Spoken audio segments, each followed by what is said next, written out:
फिर सभी का अपने यूट्यूब चैनल पर एन एक्सपर्ट जो सॉल्व गुरु। और आज मैं आपके सामने लेकर आया हूं एक सेंट्रल लेवल की ज़बरदस्त वैकेंसी जो कि डिपार्टमेंट है बीएसएफ। जी हाँ दोस्तों, बॉर्डर सिक्योरिटी फोर्स में इस बार ग्रुप बी और ग्रुप सी की रिक्रूटमेंट निकली है। और बात करते हैं सैलरी का, तो मैक्सिमम देख रहे होंगे आप थंबनेल पर नियर अबाउट 57,000।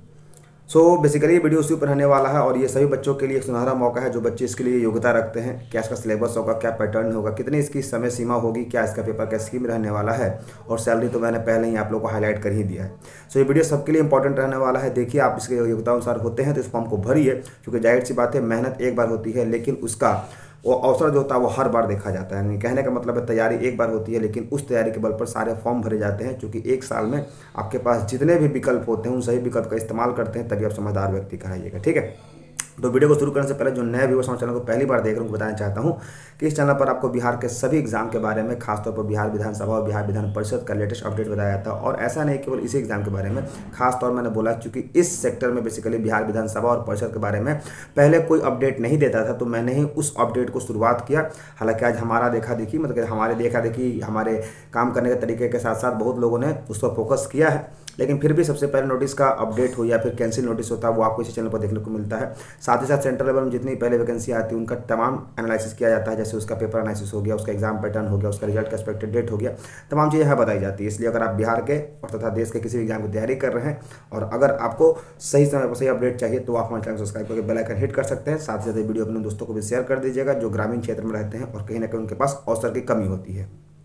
अब बात करते हैं कि बीएसएफ में जो नई भर्ती आई है उसमें किन किन पदों के लिए भर्ती निकाली गई है। तो सबसे पहले अगर मैं पद की बात करता हूं तो आप देख रहे होंगे यहाँ पर लिखा हुआ है बीएसएफ में एक आया है लाइब्रेरियन का पोस्ट, दूसरा आया है स्टाफ नर्स। स्टाफ नर्स में भी अगर बात करते हैं तो ये एसआई की पोस्ट है, यानी आपको डबल स्टार में स्टाफ नर्स के रूप में यहाँ पर पोस्टेड मिलेगी। फिर बात करते हैं लैब टेक्नीशियन में आपको एएसआई के पोस्ट वहाँ रखा जाएगा। फिर बात करते हैं कि वहाँ पर फिजियोथेरेपिस्ट के रूप में आपको एएसआई के रूप में रखा जाएगा। और बात करते हैं व्हीकल मैकेनिक में आपको एसआई के रूप में रखा जाएगा। और कांस्टेबल टेक्निकल आपको रखा जाएगा टेक्निकल में कांस्टेबल के रूप में। और वेटनरी की बात करते हैं तो आप वहाँ हेड कांस्टेबल बन के जाइएगा।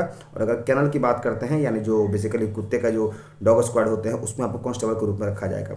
यहाँ पर सीटों की वैकेंसी दी गई है, किसमें कितनी सीट है। यानी अगर लाइब्रेरियन की बात करते हैं तो जनरल के लिए 2 है और टोटल 2 ही है। बात करते हैं स्टाफ नर्स के लिए टोटल 14 है। एएसआई लैब टेक्नीशियन की बात करते हैं तो इसमें काफ़ी अच्छी खासी वैकेंसी देखने को मिल रही है, 38, जिसमें कि 12 तो आपका यूआर और 12 ओबीसी है। ठीक है, फिर बात करते हैं आपको फिजियोथेरेपिस्ट में, तो यहाँ पर भी आपको अच्छी खासी वैकेंसी है, 47 वैकेंसी, चूँकि सेंट्रल लेवल की वैकेंसी है तो 19 आपको यहाँ पर जनरल देखने को मिल रहा है। और बात करते हैं व्हीकल मैकेनिक का, तो यहाँ पर आपको 3 देखने को मिल रहा है, जिसमें से जनरल आपका 2 है। फिर बात करते हैं 34 आपका कांस्टेबल में टेक्निकल का, तो यहाँ पर भी आपको 34, जिसमें से 13 जो है आपका जनरल है। फिर अगर मैं बात करता हूं आपका हेड कांस्टेबल जो कि वेटनरी के रूप में आपको पोस्टेड किया जाएगा, वहां पर भी 4 वैकेंसी देखने को मिल रही है। और लास्ट में कैनल में केवल जनरल का ही 2 सीट रखा गया है। अब बात करते हैं कि कौन कौन से इसकी मिनिमम एज क्राइटेरिया क्या क्या रहने वाली है। ये तो आपने देख लिया आपने बेसिकली कि कौन कौन से पोस्ट पर निकाला गया है। मिनिमम अगर एज क्राइटेरिया की मैं अगर मैं बात करता हूँ तो आप लोग यहाँ पर देख सकते हैं, 1 मिनट से जूम करने दीजिए। यहाँ पर आप देखेंगे टोटल सीट की मैं बात करता हूँ तो 144 सीटें हैं सब डिपार्टमेंट को मिला करके, जिसमें मिनिमम एज जो है वो 18 से 20 साल तक मांगी गई है और मैक्सिमम जो है वो 25 से 30। लेकिन यहाँ 25 से 30 जो मांगी गई है वो बेसिकली एक्सपीरियंस के रूप में मांगा गया है। क्या कुछ, सबसे पहले देखते हैं लाइब्रेरियन का। तो लाइब्रेरियन का क्या कह रहा है, जो कि आपको एसआई के रूप में पोस्ट करेगा, जिसमें 2 ही सीटें थी। तो इसमें बोल रहा है bachelor degree in library science, जिसको आपको बिलिस कहते हैं, या फिर library and information science from any recognised ये होना चाहिए। साथ में 2 साल का एक्सपीरियंस होना चाहिए। अगर आप बिलिस हैं और कहीं भी प्राइवेट लाइब्रेरी में भी कहीं काम किए हैं तो आपको ये फॉर्म भरना चाहिए, क्योंकि मैंने शुरुआत में बोला था कि बिहार सरकार में भी बिलिस की वैकेंसी आने वाली है। और बिलिस एक ऐसा डिग्री होता है, एक ऐसा कोर्स होता है जो काफ़ी कम लोग करते हैं। और अगर बिलिस करके आप कहीं भी अच्छे रेपुटेड और स्कूल में भी, चाहे सीबीएसई हो या फिर आईसीएसई बोर्ड हो या फिर सरकारी स्कूल में भी, अगर कॉन्ट्रैक्ट पर भी 2 साल का अपना कार्य अनुभव रखते हैं तो जाहिर सी बात है सेंट्रल गवर्नमेंट में आपको जॉब लेने में काफ़ी आसानी हो जाएगी। क्योंकि ये एक ऐसा गेटवे होता है जिसको हम बोलते हैं बैकडोर गेटवे। और बैकडोर गेटवे का मतलब होता है कि वहाँ पर आपको कंपटीशन ना के बराबर मिलता है। और देख रहे होंगे जैसे यहाँ पर आप लोगों को मैक्सिमम 30 साल रखा गया है, फिजिकल स्टैंडर्ड में भी 167 रखा गया है, चेस्ट 81 से 86 रखा गया है, तो ये ना के बराबर है। ठीक है, और उसके बाद फीमेल की बात करते हैं तो 157 की। अब मैं बात करता हूं कि आप लोग का जो स्टाफ नर्स है जो कि एसआई के रूप में, जिसमें 14 पोस्ट हैं, उसमें क्या कुछ मांगा गया है। तो आपको 10+2 जो होनी चाहिए, intermediate exam with degree diploma in general nursing. General nursing का एक डिग्री होता है, वहाँ से आपको डिप्लोमा होना चाहिए। साथ ही साथ आपकी जो एज होनी चाहिए वो मैक्सिमम 30 साल और मिनिमम 21 साल, यानी 21 से 30 के बीच में आपका एज होना चाहिए। तो ये जनरल नर्सिंग जो बेसिकली आप लोग एएनएम जीएनएम करते हो उसी का एक पार्ट है। ठीक है, नेक्स्ट मैं बात करता हूँ तो एक आपका है एएसआई जो टेक्निकल में है, जो टेक्निकल में आपको लैब टेक्नीशियन था, उसमें एएसआई के लिए पोस्ट के लिए क्या था, तो 10+2 इंटरमीडिएट था विद साइंस स्ट्रीम, यानी जिन्होंने आईएससी किया था, साथ ही साथ उन्होंने अगर डिप्लोमा किया होगा मेडिकल लेबोरेटरी टेक्नोलॉजी, यानी एक लेबोरेटरी टेक्नोलॉजी का मेडिकल लेबोरेटरी टेक्नीशियन का एक डिप्लोमा का डिग्री होता है, अगर आपने वो किया होगा तो आपको यहाँ पर छूट मिलेगी, यानी आप इस फॉर्म को भर सकते हैं। और इसकी मिनिमम एज बात करते हैं 18 और मैक्सिमम 25 साल की रखी गई है। फिजिकल स्टैंडर्ड नाक के बराबर रखी गई है, देख रहे होंगे आप लोग।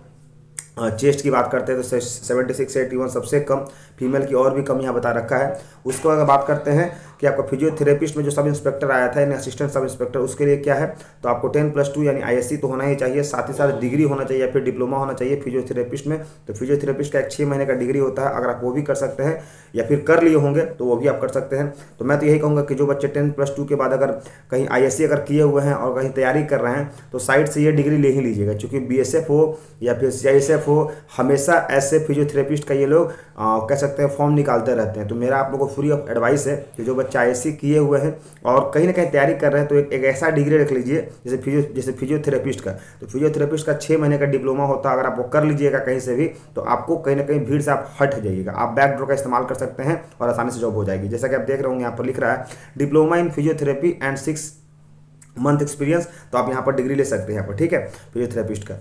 नेक्स्ट बात करते हैं sub inspector in SI vehicle, यानी आप जो व्हीकल मेंटेनेंस होती है उसमें आपको सब इंस्पेक्टर के पोस्ट के लिए क्या है 3 year degree diploma in automobile engineering, यानी आपको बीटेक की बेसिकली डिग्री मांग रहा है। साथ ही साथ मैकेनिकल इंजीनियरिंग जो मैकेनिकल इंजीनियरिंग होता है उसके लिए आपको योग्यता होनी चाहिए, और अगर मैक्सिमम एज की बात करते हैं तो 30 साल होनी चाहिए। तो कुल मिला जुला के ये आपके सामने 144 वैकेंसी रही, ये आपकी योग्यता रही, ये आपका उम्र रहा। और अगर बात करते हैं फॉर्म की तारीखों का तो अभी समय है, आप चाहें तो इसको डिटेल में देख सकते हैं और फॉर्म भर सकते हैं। मेरा मानना है कि बेसिकली अगर आप इसके योग्य हैं तो इस फॉर्म को भरिए, और अगर आपके कोई परिवार संबंधी इस योग्यता को रखते हैं जिसको इनके बारे में नहीं पता है, क्योंकि आमतौर पर लोग ऐसे नौकरियों में जो भी अप्लाई करते हैं वो कहीं ना कहीं जॉब करते रहते हैं, जैसे मैकेनिकल इंजीनियरिंग की बात करते हैं या फिजियोथेरेपिस्ट की बात करते हैं या लैब टेक्नीशियन की बात करते हैं तो वो घर बैठे नहीं रहते, या फिर बीलीस की बात करते हैं लाइब्रेरी साइंस की, वो घर पर ही बैठे रहते हैं, जो आपके जान पहचान के होंगे या परिवार के मेंबर के हिस्से होंगे। और वैसे लोग क्या आमतौर पर सरकारी नौकरी की फॉर्म देखते भी नहीं है, तो आप उनका एक मदद कर सकते हैं अपने घर वालों को कि ये वीडियो उनको भेज दीजिएगा, और ताकि उनको समझ में आ जाए कि उनके लिए कोई वैकेंसी निकली हुई है, ताकि आपकी एक प्रयास उनकी सफलता के कारण बन सकती है। ठीक है, तो आपको ये वीडियो कैसा लगा कमेंट में जरूर बताइएगा, साथ ही साथ वीडियो अपने दोस्तों को जरूर शेयर कीजिएगा, और अगर वीडियो अच्छा लगे तो एक लाइक तो बनता है। That's all, thank you, bye bye, जय हिंद, जय भारत।